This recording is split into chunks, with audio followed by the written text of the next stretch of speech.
Let's look at this question. Identify A, which is given in the figure in this question. Okay, now when you're looking at this question, you see that there is a structure like this red colored highlighted structure that I'm making. That is what is being asked in the question. So you know that we are seeing a hormone which is bound to this particular structure, which is present where? It is present in the cell membrane. Specifically speaking, when you're talking about FSH, we have been given the ovarian cell membrane here. Now I actually want you all to go back to the theory which you have learned about the types and the chemical nature of the hormones. So when you think about the chemical natures of the hormone and when you talk about their solubility as such, you know on the basis of solubility, hormones are going to be of two types. That is water soluble hormone, lipid soluble hormone. Obviously, the hormones which are water soluble can't really enter the cell. Why? Because we know that the phospholipid bilayer is of course going to be, lipid majorly. So it's very difficult for the water soluble hormones to actually enter inside the cell. So how do they really bring about their action? What they do is that they bind to a receptor like this A molecule to the present in the cell membrane, and this brings about the production of secondary messengers inside the cell, and this is what brings about the further changes. All right, clear everyone? So let's understand this whole concept that I just spoke about. Hormones bind to certain proteins which are called as hormone receptors, like I told you, right, which are present on the cell membrane of the target cell or even inside the target cell. So inside are the ones which will be soluble, lipid soluble in nature, okay, but the ones which are water soluble would not be able to enter inside the cell, and hence they are going to bind to the hormone receptor which are present on the membrane, right? Okay, so binding of hormone to its receptor results in formation of hormone receptor complex, like you're seeing in this image very beautifully as it is being shown here. A hormone is binding to its respective specific receptor. Okay, what happens further is when you talk about a water soluble hormone, it can't really pass through the cell membrane, like I told you, because cell membrane is majorly phospholipid in nature, right? So what it is going to do is it's going to bind to specific membrane receptors and thereby generating secondary messengers inside the cell. Few examples that you have learnt about majorly about the secondary messengers are going to be cyclic AMP or CAMP, like you call it, inositol phosphate, IP3, calcium ions, etc. And all these secondary messengers are going to be released inside the cell. Now, from here onwards, will the physiological function further down the line are going to get affected. Okay, so this is how the cellular metabolism is going to get regulated. Okay, so now when you look at the A molecule that was given in the question, what do you think this is? This is now being called as a receptor. So now you've understood very well that the hormone is binding to the receptor to bring about the formation of hormone receptor complex. Of course, in this image, we have it on the membrane, but these receptors can also be present inside the membrane. We would call them as intracellular receptor. So for example, what is happening here is that this FSH molecule, follicular stimulating hormone, this FSH molecule, this FSH hormone molecule is binding to the receptor on the ovarian cell membrane, and this is going to further release the secondary messengers like cyclic AMP or calcium ions, and hence bringing about the biochemical responses. For example, FSH in case of females will do what? It will stimulate the ovarian growth, and so on and so forth. Right? So the right answer for this question is going to be option B, receptor. The binding of a hormone to its receptor leads to the formation of a dash. Okay, now when we are talking about binding of hormone to its respective receptor, this receptor can be of two types, right? It can be either membrane receptor or it can also be present inside the cell, and hence it would be called as intracellular receptor in that case. Okay, all right, so we have these two types of receptor, but irrespective of the type of receptor, whenever a hormone molecule binds to this receptor either on the membrane or inside the cell, it's going to lead to the formation of something called as hormone receptor complex. What is it going to do? Hormone receptor complex is going to be formed, and this is going to trigger the further events of the biochemical responses or physiological responses for that matter. So let us look at the options here. Target tissue, hormone receptor complex, none of the above. We have the answer very directly here, hormone receptor complex. Okay, very quickly revising everything. Hormones bind to certain proteins which are called as hormone receptors, which are present on the cell membrane of the target cell or inside the target cell. So on the membrane are going to be called as membrane receptors, and the ones inside the cells are going to be called as intracellular receptors. Binding of hormone to its receptor results in the formation of hormone receptor complex, and this is going to be affecting and bringing about the further physiological responses. A target tissue, which is given in the question, which is obviously the incorrect option here, is the tissue which has these specific receptors to which the respective hormones bind and produce the respective effects. Okay, so the right answer for this question is going to be option C, hormone receptor complex. Hormone receptors present on the cell membrane of the target cell, that means where it is acting, are called dash, and the receptors which are present inside the cell are called dash. So we are looking at the ones which are present on the cell membrane and the ones which are present inside the target cell. So the ones which are going to be present on the membrane are obviously going to be called as membrane bound receptors or simply membrane receptors, and the ones which are present inside the cells are going to be called as intracellular. Mind you, it's not intercellular, it's going to be intracellular. That means within the cell. So the receptors which are present within the cell are going to be called as intracellular receptors. All right. Okay. So let us look at which one option is going to represent what I just said in the most correct way. So the first one here is going to be membrane bound receptor, and the second one is going to be intracellular receptor. Okay, we can call it as membrane bound receptor or membrane receptor. So option 1 says the first one is a membrane bound receptor and the second one is intracellular receptor. So yes, this looks like the correct one. Let's still read the remaining options. Intracellular receptor is the first one, membrane bound is the second one. This is exactly opposite of what the right answer is. Then the third one, intercellular receptor, that means it's going to be something that is present between two cells, which is why this is incorrect. And the second one is membrane bound receptors. No, actually both the parts of option C is outrightly incorrect. Talking about the option 4th, that is D option. First one is intracellular and the second one is intercellular. Once again, both these options are incorrect. So that means statement D is also incorrect. I should have made a cross here. Okay, clear everyone? Let's very quickly revise the concepts and let me just help you with the revision of what exactly these types are. Hormones bind to certain proteins which are called as receptors as such, which are going to be present on the membrane or inside the target cell. Okay, on the membrane of the target cell or inside the target cell.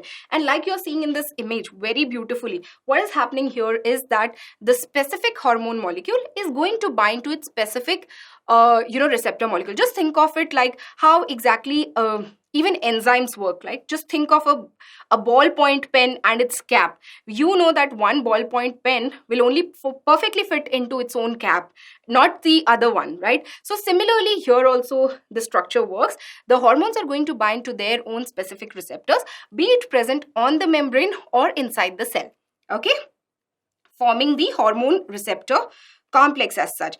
And the receptors are of two types, intracellular and the membrane receptor. For example, when you look at the intracellular receptor here, you see this structure, this one.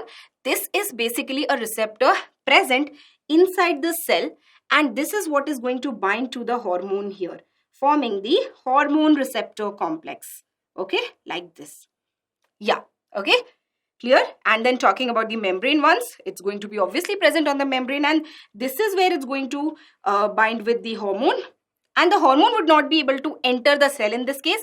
What it will do is that it is going to produce secondary messengers inside the cell.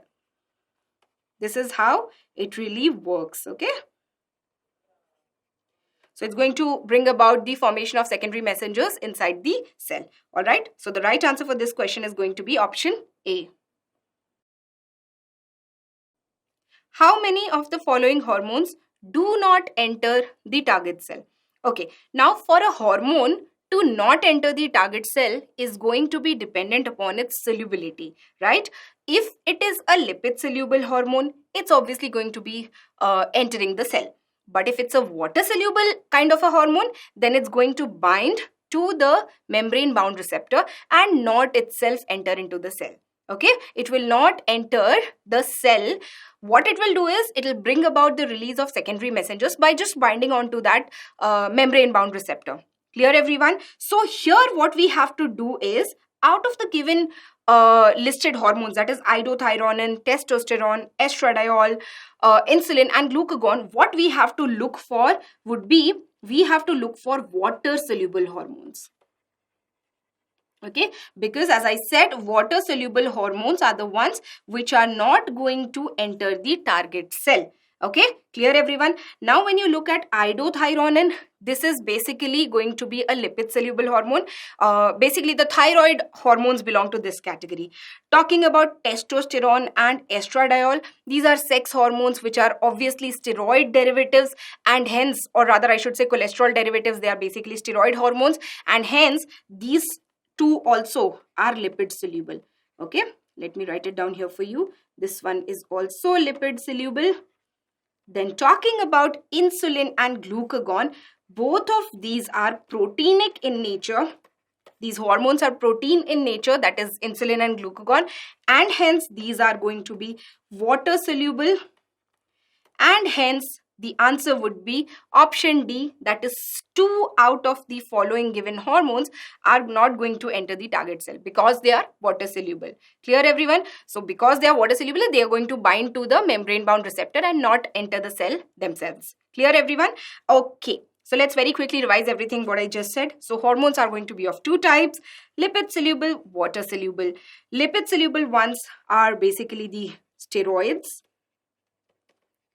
and the iodothyronin, for which we have the example of thyroid hormones. Okay, and talking about the water soluble ones, peptide ones, polypeptides, proteinic hormone like the ones that are given in the question, insulin, glucagon, etc., and even amino acid derivatives like epinephrine, these are going to be water soluble and they are going to bind to the membrane bound receptors. Okay, so insulin and glucagon are protein hormones, so they are water soluble and hence interact with the membrane bound hormone receptors and generate the second messengers or secondary messengers. Like what? Like CAMP is there, like you have calcium ions, you have IP3, basically inositol phosphate, right? So these are basically the secondary messengers.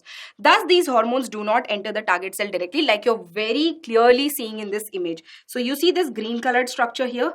This is what is basically the hormone. So in this case, it can either be insulin or glucagon.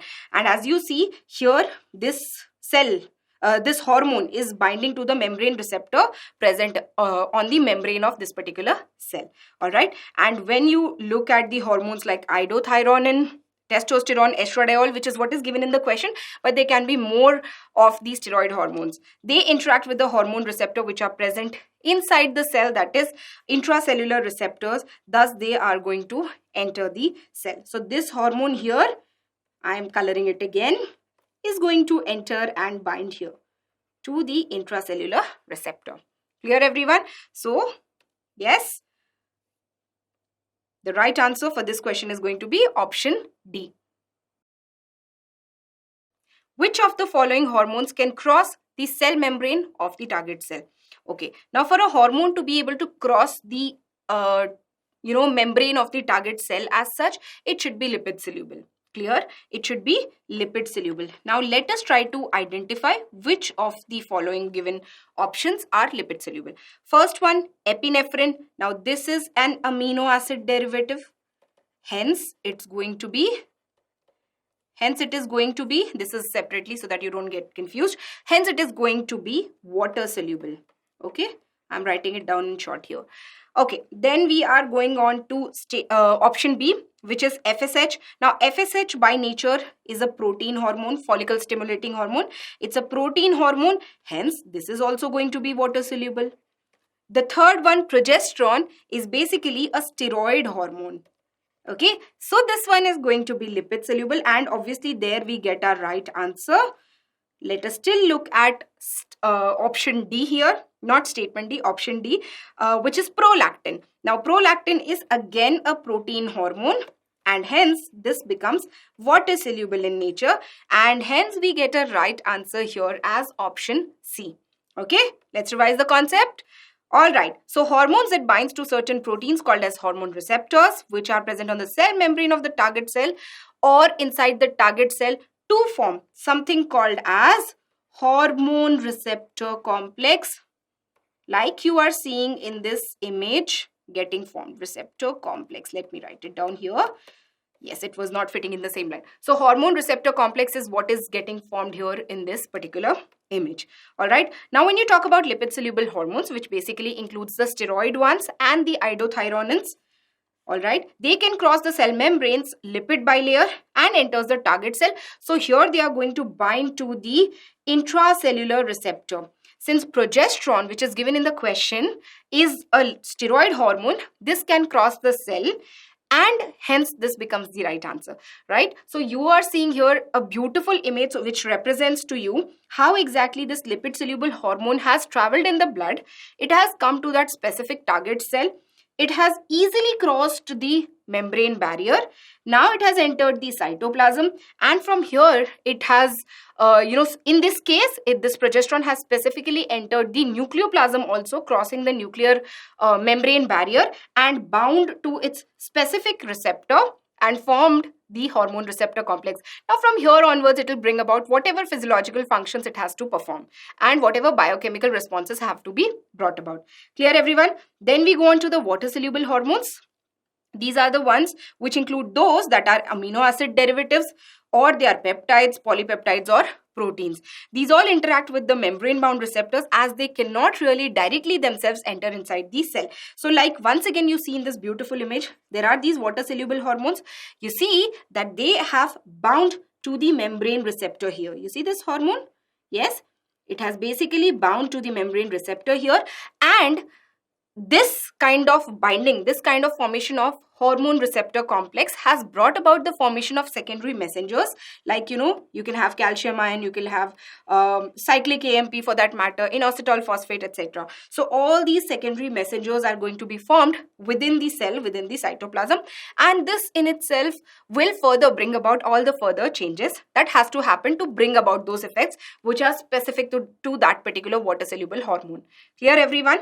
Yes. Now, since according to the question, epinephrine is an amino acid derivative and FSH and prolactin are protein hormones, so obviously these hormones cannot cross the cell membrane, and hence the right answer for the given question is going to be option C, progesterone.